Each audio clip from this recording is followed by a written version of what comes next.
Goodbye, Mr. Hollywood by John Escott.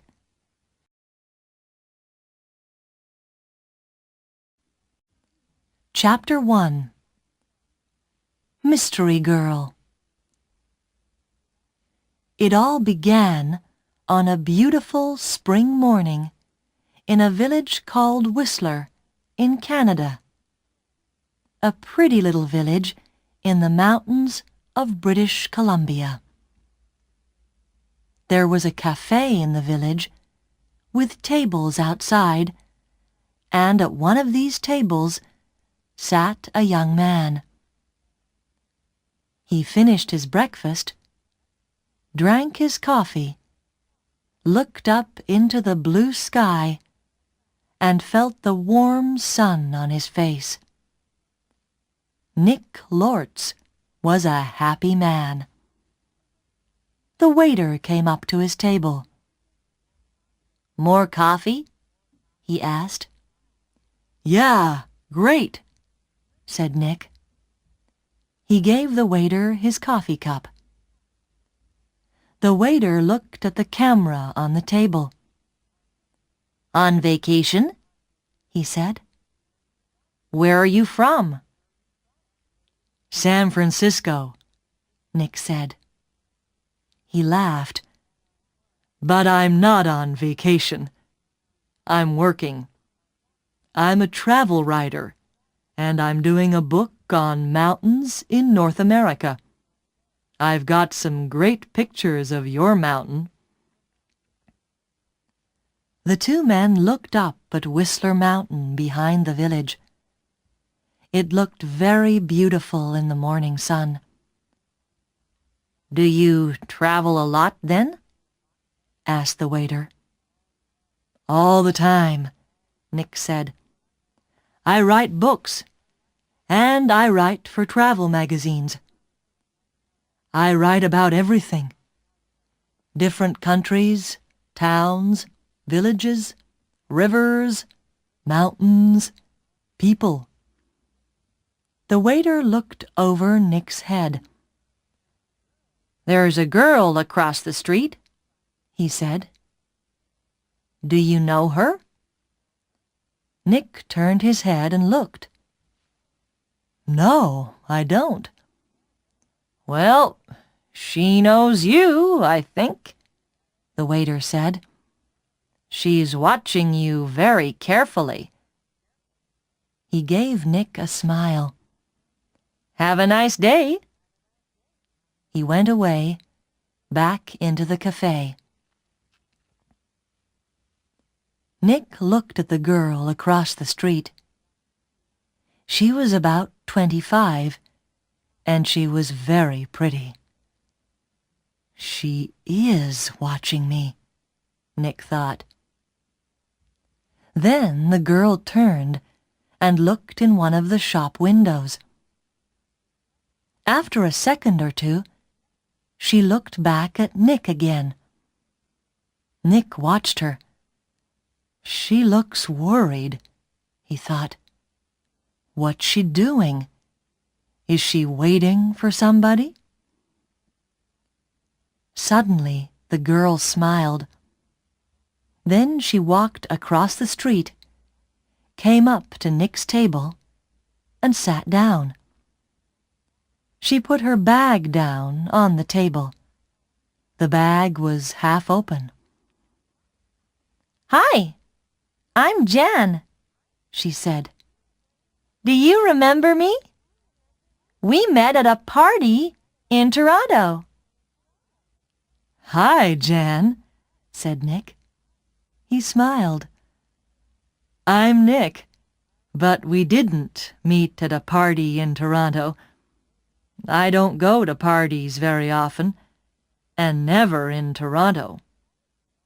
"Oh," the girl said, but she didn't get up or move away. "Have some coffee," said Nick.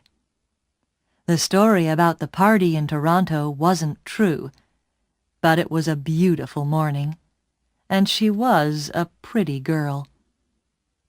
"Maybe it was a party in Montreal," or New York?" The girl laughed. "Okay, maybe it was. And yes, I'd love some coffee." When she had her coffee, Nick asked, "What are you doing in Whistler? Or do you live here?" "Oh, no," she said. "I'm just traveling through.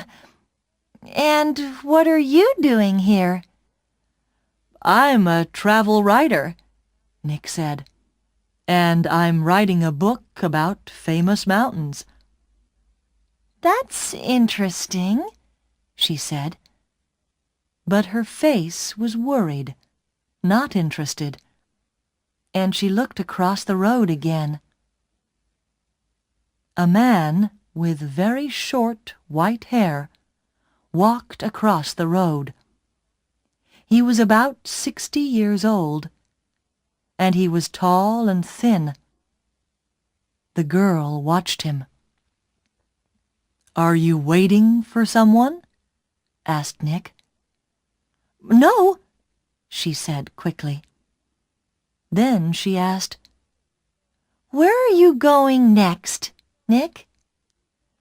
"To Vancouver for 3 or 4 days," he said. "When are you going?" she asked. "Later this morning," he said. There was a letter in the top of the girl's half-open bag. Nick could see some of the writing, and he read it because he saw the word Vancouver. "And we can meet at the Empress Hotel, Victoria, Vancouver Island, on Friday afternoon." So she's going to Vancouver too, he thought. Suddenly the girl said, "Do you like movies?" "Movies? Yes, I love movies," he said. "Why?" "I know a man, and he loves movies and going to the cinema," she said slowly. "People call him Mr. Hollywood." She smiled at Nick. "Can I call you Mr. Hollywood too?" Nick laughed. "Okay," he said. "And what can I call you?" She smiled again. "Call me Mystery Girl," she said. "That's a good name for you," said Nick. Just then, the man with white hair came into the cafe. He did not look at Nick or the girl, but he sat at a table near them. He asked the waiter for some breakfast. Then he began to read a magazine. The girl looked at the man, then quickly looked away again. "Do you know him?" Nick asked her. "No," she said. She finished her coffee quickly and got up. "I must go now," she said. Nick stood up too. "Nice to—" he began, but the girl suddenly took his face between her hands and kissed him on the mouth. "Drive carefully, Mr. Hollywood. Goodbye," she said with a big, beautiful smile. Then she turned and walked quickly away. Nick sat down again and watched her. She walked down the road and into a big hotel. Now what, thought Nick, was that all about? The man with white hair watched Nick and waited. After 4 or 5 minutes, Nick finished his coffee, took his books and his camera, and left the cafe. His car was just outside the girls' hotel, and he walked slowly along the street to it. The man with white hair waited a second, then quickly followed Nick. From a window high up in the hotel, the girl looked down into the road. She saw Nick and the man with white hair about 50 yards behind him. Nick got into his car, and the man with white hair walked quickly to a red car across the street. 5 seconds later, Nick drove away in his blue car, and the red car began to follow him. When the girl saw this, she smiled, then went to put some things in her travel bag. Chapter 2. A Hand in the Back. That evening, in his hotel room in Vancouver, Nick could not stop thinking about the girl in the Whistler Cafe.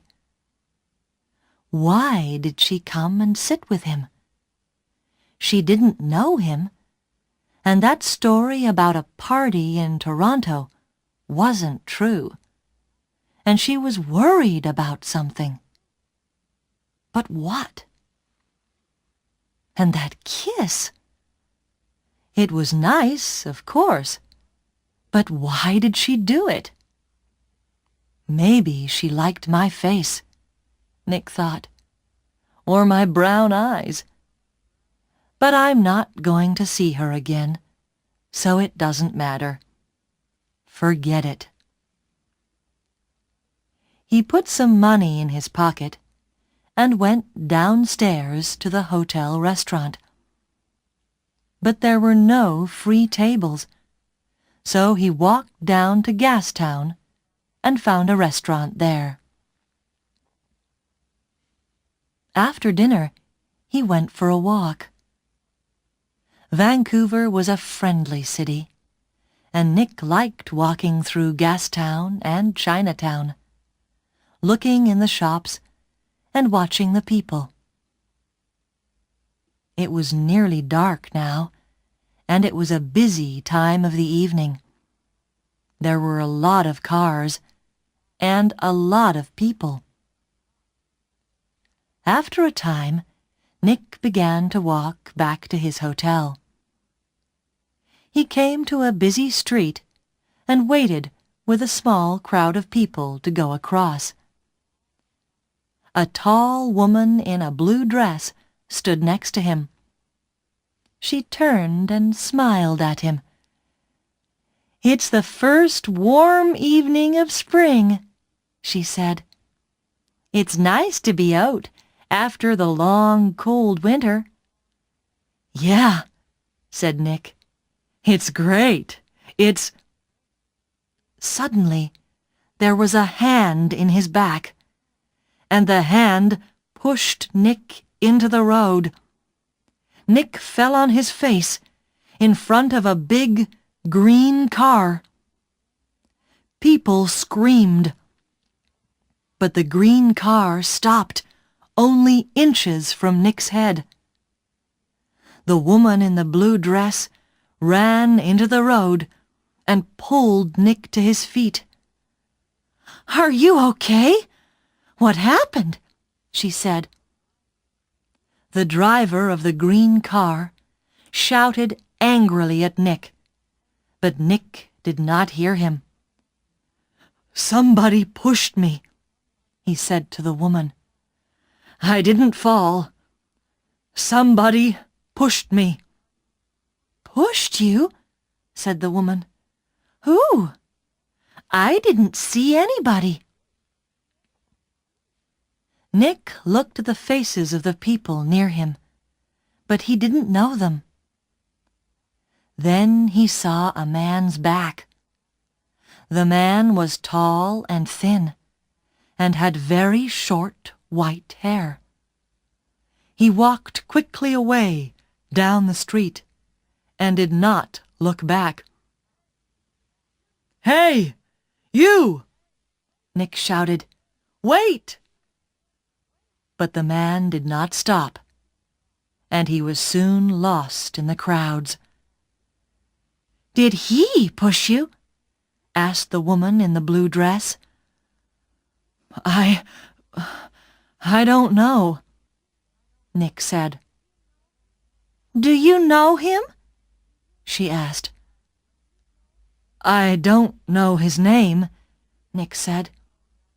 "But I know that short white hair. Now where did I see it before?" The woman began to move away. "I must get home," she said. "Are you okay now?" "Yeah, I'm okay," Nick said. "And thanks. Thanks for your help." "That's okay," the woman smiled. "Be careful now." Back in his hotel, Nick sat on his bed and thought. It was an accident. Nobody pushed me. It was an accident. Nobody wants to kill me. And there are hundreds of men in Vancouver with white hair.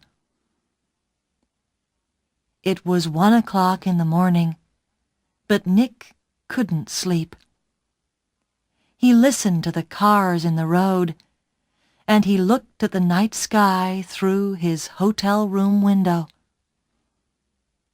Then he sat at the table and tried to write some more of his book about mountains. But he couldn't think about his work. He got back into bed.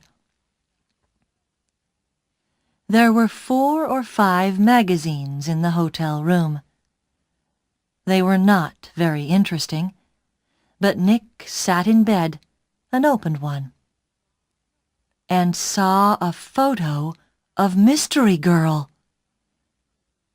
He looked at the picture very carefully. But yes, it was her. Jan, the girl from the Whistler Cafe. She was next to a man of about 50 or 55, and they were in the garden of a big, expensive house. They smiled at the camera, and they looked very happy. Canadian millionaire Howard Hudson and his daughter Meg, it said under the picture, at their home in Toronto. Meg Hudson, not Jan, not Mystery Girl. Meg Hudson, the daughter of a millionaire. Nick read it again. Why did she come and sit with me in the cafe at Whistler? He thought. Millionaires' daughters don't sit with strangers in cafes and then give them a big kiss when they leave. Why did she do it? What did she want? He thought back to the cafe in Whistler and the girl next to him at the table. Then he remembered something. He remembered a man at a table near them in the cafe. A tall, thin man, about 60 years old. A man with very short white hair. Nick didn't sleep much that night. Chapter 3. A Walk in the Park. The next day was Thursday. Nick stayed in his hotel room and wrote about mountains all morning. Then he drove to Stanley Park in the afternoon. He sat and read a book for an hour. Then he went for a walk under the tall trees. There was nobody here. It was quiet, and he could walk and think. He thought about Meg Hudson and about the man with white hair. Did he know Meg Hudson? Did she know him? He remembered Meg Hudson's last words. "Drive carefully, Mr. Hollywood." Why did she say that? Why did she call him Mr. Hollywood? He didn't understand any of it. Suddenly, he heard a noise. He stopped. That was a gun, he thought. There's somebody in the trees with a gun. There it is again. Then something hit the tree over his head. Somebody's shooting at me, Nick thought. He turned and ran. And somebody began to run after him. Nick ran through the trees. There was no sun in here, and it was half dark. And there were no people. Nobody to help him. I must get to my car, Nick thought. Find some people. The police. He ran on. He could still hear the gunman behind him, so he ran faster. After 3 or 4 minutes, he stopped and listened. Nothing. It was all quiet. Nick was afraid. What's happening? He thought. Why is somebody shooting at me? First a hand pushes me in front of a car, and now somebody's shooting at me. He waited another second or two, then walked quickly back to his car. He was very careful. He looked and listened all the time. But nobody came out of the trees, and nobody shot at him. Then he saw people. Women with young children, some boys with a football, 2 men with a dog. He began to feel better. Nobody can shoot me now, he thought. Not with all these people here. 10 minutes later, he was back at his car. There was a letter on the window. Nick read it. It said, "I'm going to kill you, Mr. Hollywood." Nick drove to the nearest police station. He waited for half an hour. Then a tired young policeman took him into a small room. Nick told his story, and the policeman wrote it all down. "So, what are you going to do?" asked Nick. "Nothing," said the policeman. "Nothing?" said Nick.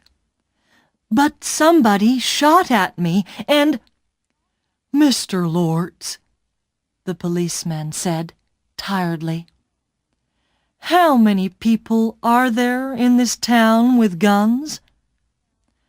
"I don't know," said Nick, "but you didn't see the gunman.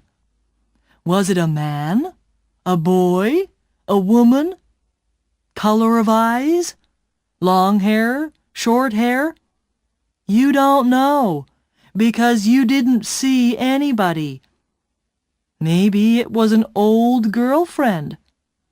Maybe somebody doesn't like your travel books, Mr. Lortz. But what about the man with white hair in Whistler? Said Nick. The girl, Meg Hudson, called me Mr. Hollywood in the cafe, and this man heard her.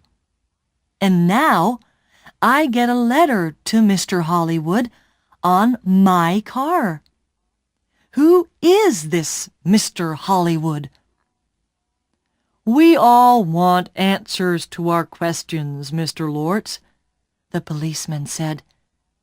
But we don't always get them.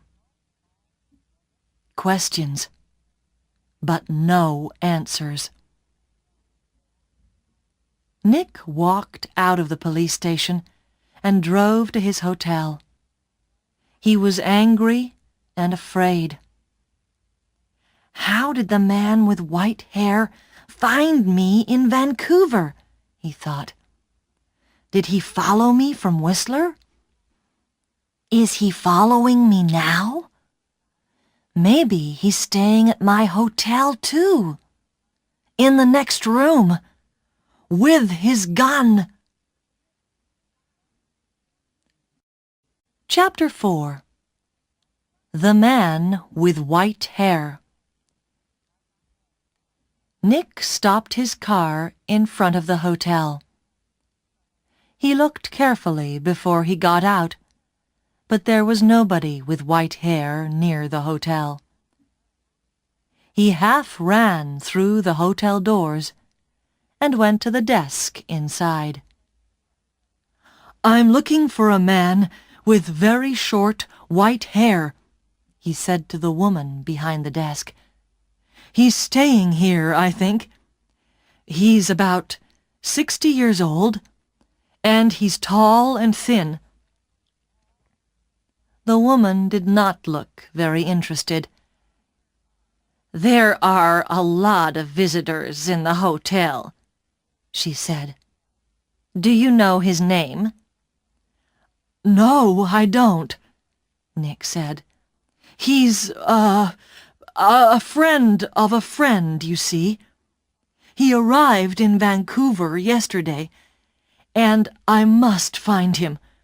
It's very important. Please help me. The woman looked at him. There are 350 rooms in this hotel, she said, and maybe 30 or 40 men with white hair. How can I remember all their names? She turned away to answer a telephone call. Nick walked away from the desk. A drink, he thought. I need a drink. He went into the hotel bar, got a drink, and sat down at a table. So, what do I do now? He thought. And then he remembered something. A letter in the girl's half-open bag in the Whistler Cafe. And we can meet at the Empress Hotel, Victoria, Vancouver Island, on Friday afternoon. And tomorrow was Friday. I'm going to Victoria, on Vancouver Island, he thought. To the Empress Hotel. Nick had dinner in the hotel that evening. He finished eating and got up from his table and saw the man with white hair. Nick moved quickly. The man was at the hotel desk. Nick could see the white head above the other heads near the desk. "Excuse me," said Nick. He pushed past the people in the hotel restaurant. a small boy ran in front of him, and Nick ran into him. The boy and Nick fell down on the floor. The boy began to cry. "Hey!" said a woman behind Nick. "I'm very sorry," said Nick. He got up and helped the boy to his feet. "Are you okay?" he asked the boy.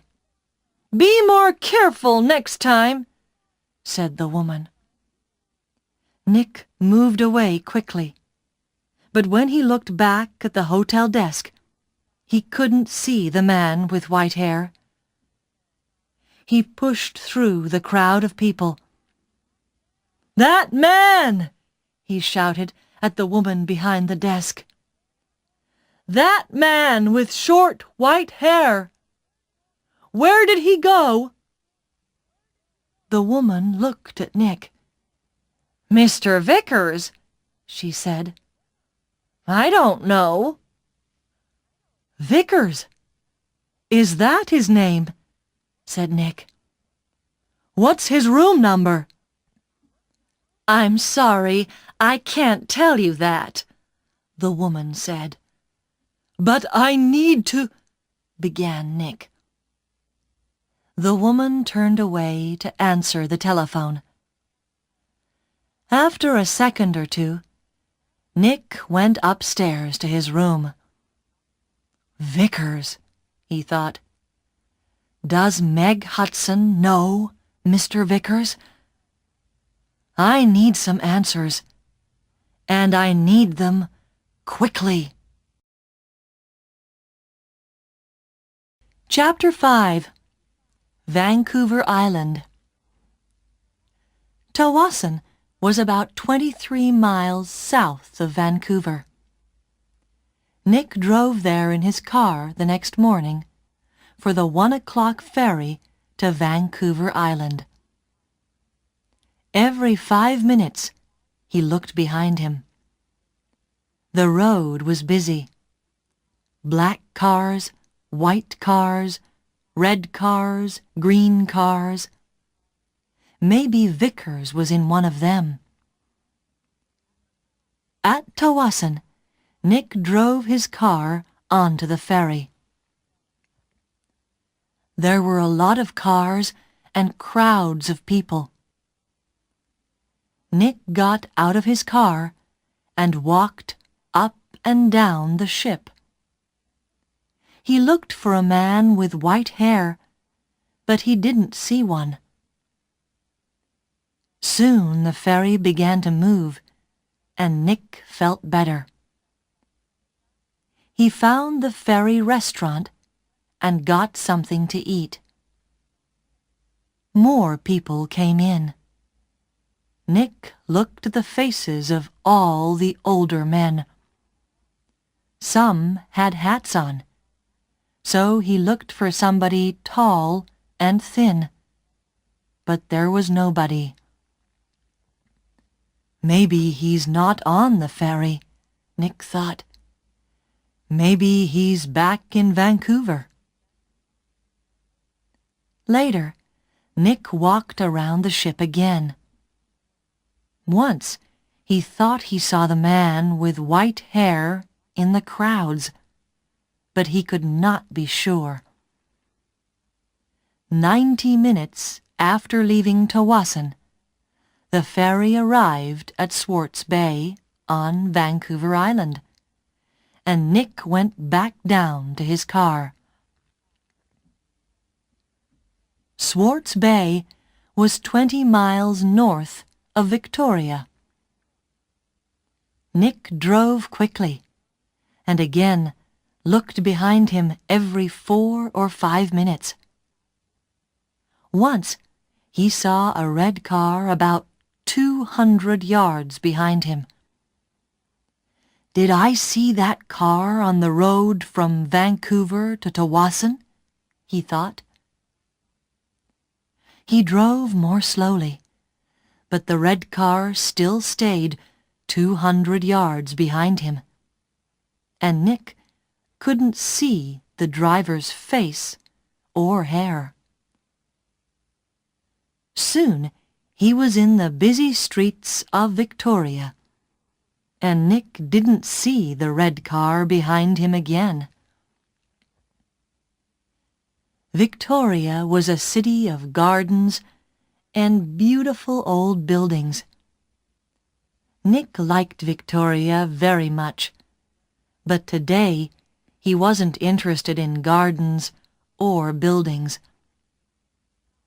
He found the Empress Hotel, went inside, and walked across to the desk. "Can I help you?"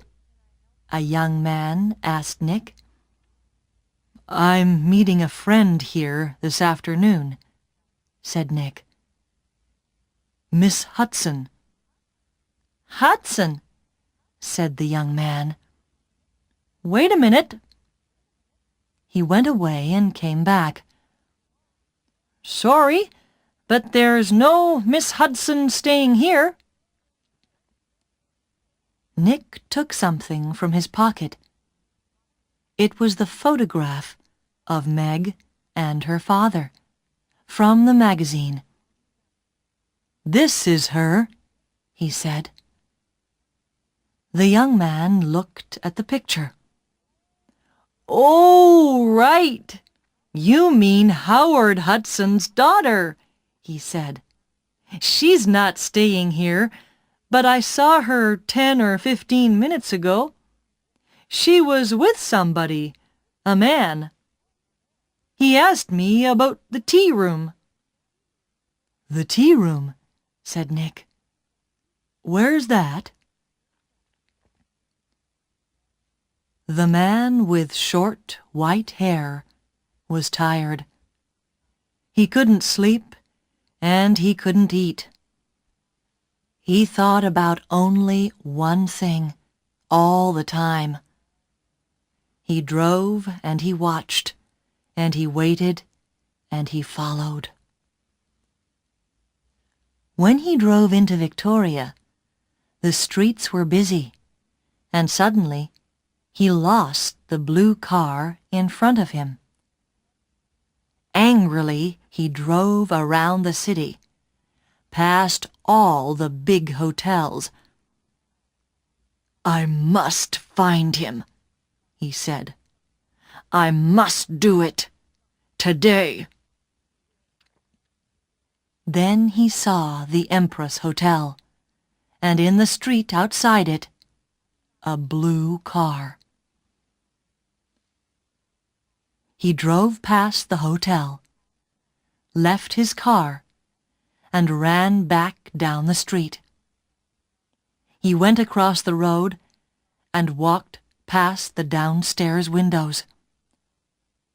There was a big room with tables and chairs and a lot of people. He looked carefully at all the faces.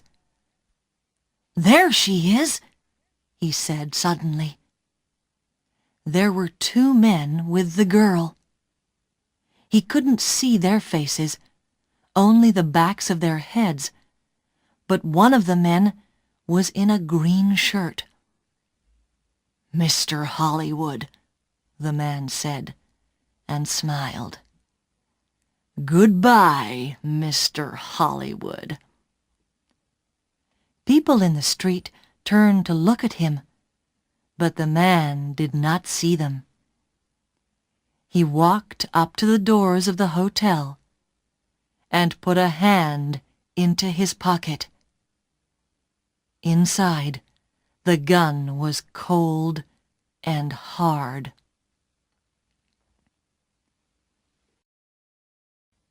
Chapter 6. A Tea Party. Nick looked through the doors of the tea room in the Empress Hotel.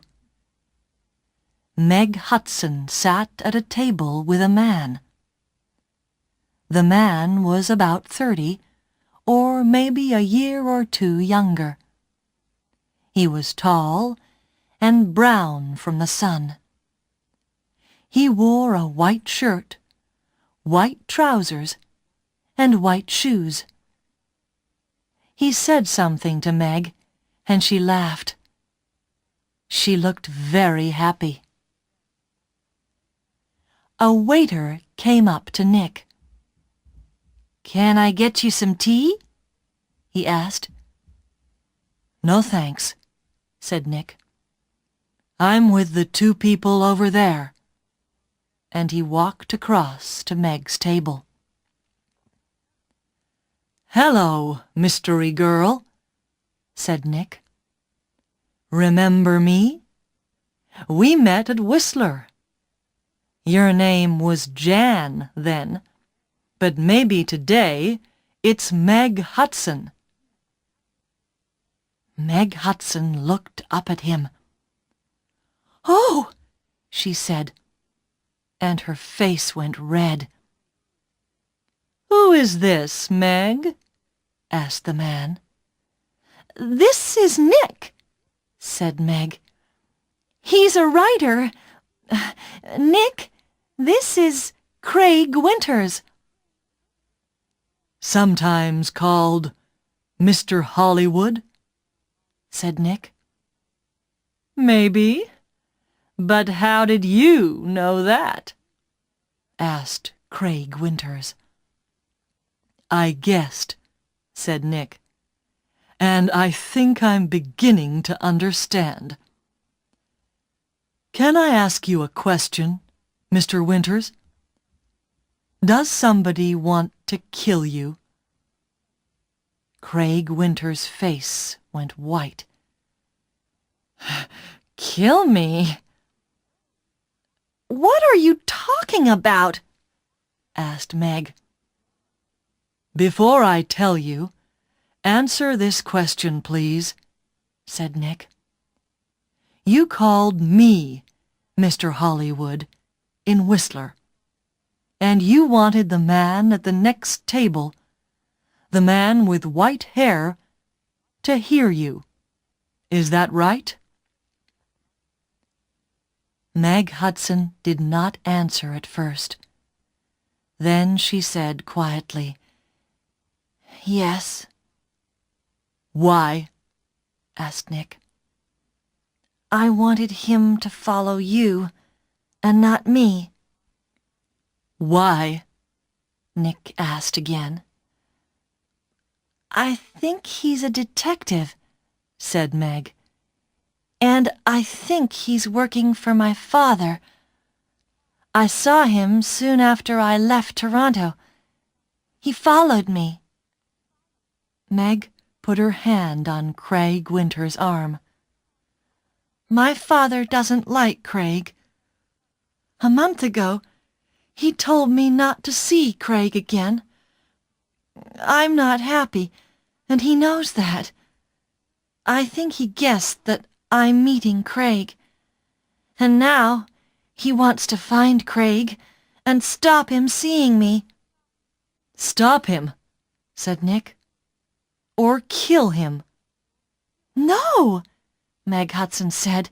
"Daddy doesn't—" "The man with white hair pushed me in front of a car in Vancouver," Nick told her. "And he shot at me in Stanley Park." "What?" said Meg. Tell me about this man with white hair," Winters said suddenly. Nick looked at him. "He's about 60, and he's tall and thin," he said. "Do you know his name?" asked Winters. "Vickers," said Nick. Craig Winters suddenly looked ill. Did he follow you to Victoria? Did he follow you here?" "I don't know," said Nick. He watched Winters. "You're afraid of him. Why? Why does this man Vickers want to kill you, Winters?" Before Craig Winters could answer, Meg's face went white. "Oh, no!" she said. Look over there! By the door!" Nick and Craig Winters turned to look. At the door of the tea room stood the man with white hair. He looked up and down the room, and then he saw them and began to walk across to their table. His hand was in his pocket. For a second or two, the three people at the table did not move. Then Craig Winters jumped to his feet. "That's Mr. Hollywood!" he screamed. "That man there!" And he pointed at Nick. The man's hand came out of his pocket with a gun. "This is for Anna!" he shouted. Nick moved very fast. The tea table went over, and Nick was down on the floor in a second. The shot went over his head, and Meg screamed. At the same time, Craig Winters shouted out and put a hand on his arm. There was blood on his white shirt. Then more people began to scream, and two waiters pulled the man with white hair down onto the floor. "Get the police!" somebody shouted. Chapter 7. At the police station. It was 7:30 p.m. Nick and Meg were in a room at the police station. The man called Vickers was in a different room with 3 detectives. There was a doctor with him, too. Craig Winters was at the hospital. The door opened, and a detective came in with 2 cups of coffee. He put them down on the table and turned to go out again. "Detective Edmonds," Meg said, "did the hospital call? Is Craig going to be all right?" "Winters," Detective Edmonds said. "Yes, he's going to be okay." "Can I call the hospital now?" asked Meg. "I'd like you to wait," said Edmonds. "Detective Keat is going to be here in a minute. He's just coming from the airport and—" He looked through the open door. "Ah! Here he is now." A second detective came into the room, and behind him was a tall man with dark hair.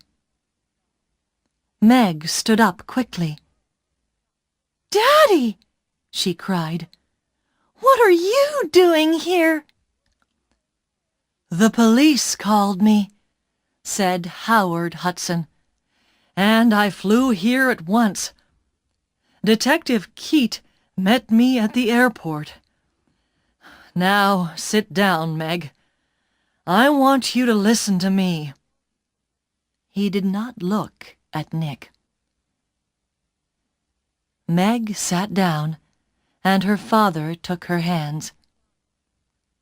"Meg, last week Johnny Vickers came to my house. He wanted to talk about his daughter. You remember Anna, Meg? 3 months ago, she jumped off a bridge in Boston and died. She was young, beautiful, rich, and she didn't want to live. Why? Because she loved a man, and the man took her money, ran away, and left her. And the man was called—" "No!" said Meg. "No!" Yes, Meg. Yes. He was called Mr. Hollywood. No! Shouted Meg. She began to cry. That's right, Miss Hudson, said Detective Keat quietly. To you, he gave the name Craig Winters. When Anna Vickers knew him, he was Carl Windsor. But he liked all his, girlfriends to call him Mr. Hollywood.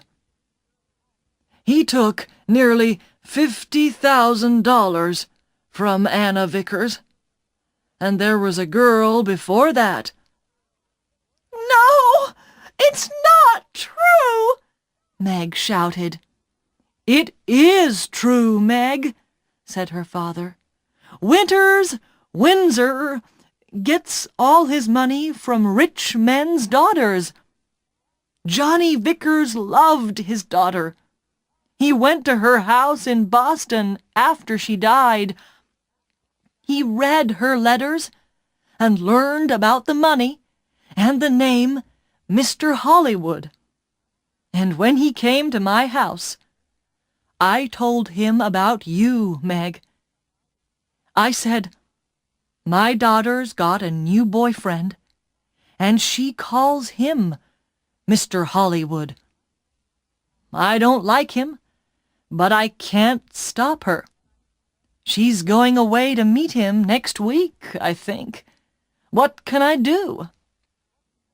Johnny put his hand on my arm, and he said, Don't be afraid for your daughter. I'm going to find that man and stop him. Meg said nothing. Her face was very white. For a minute or two, nobody spoke. Then Detective Edmonds said, Vickers told us all about it, Miss Hudson. He followed you to Whistler and saw you with... Nick began to understand. With me, in the cafe, and Meg called me Mr. Hollywood. Howard Hudson looked at Nick. You're the travel writer guy, right? Lortz. Nick Lortz, said Nick. Vickers nearly killed me. He shot at me twice, and... But Howard Hudson was not very interested in Nick. He looked at his daughter again. How much money did you give him, Meg? He said. I gave him $25,000, said Meg. Only for 2 or 3 months, he said. Then he... She began to cry again. Well, you can say goodbye to that money, said Hudson angrily. What's going to happen to Vickers? Nick asked Detective Edmonds. Hospital, I think, said Edmonds. Okay, he shot at you, and about 50 people saw him. But he's not a well man. The doctors are going to put him away in a hospital. Howard Hudson stood up. Okay, Meg. I'm going to take you home. My plane is waiting at the airport. Meg followed her father to the door. Then she remembered Nick and turned. I'm sorry, she said. I got you into all this. I called you Mr. Hollywood. That was wrong. But I didn't know. It's okay, said Nick. You know everything now. And it's better to learn it now And not later. $50,000 later. Chapter 8. A Nice Smile. Nick took the evening ferry back to Vancouver. He was tired and hungry, so he went down to get some dinner in the ferry restaurant. The restaurant was busy, and there was only one free table. Nick sat down quickly and began to eat. "I must get back to work tomorrow," he thought, "and forget about millionaires' daughters and men with guns." "Excuse me," somebody said. "Can I sit with you?" Nick looked up. There was a pretty girl next to his table. He got up. It's okay," he said. "You can have this table. I don't want it." And he began to move away. "Please don't go," the girl said. "Stay and finish your dinner." She smiled at him. It was a nice smile. But Nick knew all about nice smiles. "I'm not hungry," he said. And he walked quickly out of the restaurant.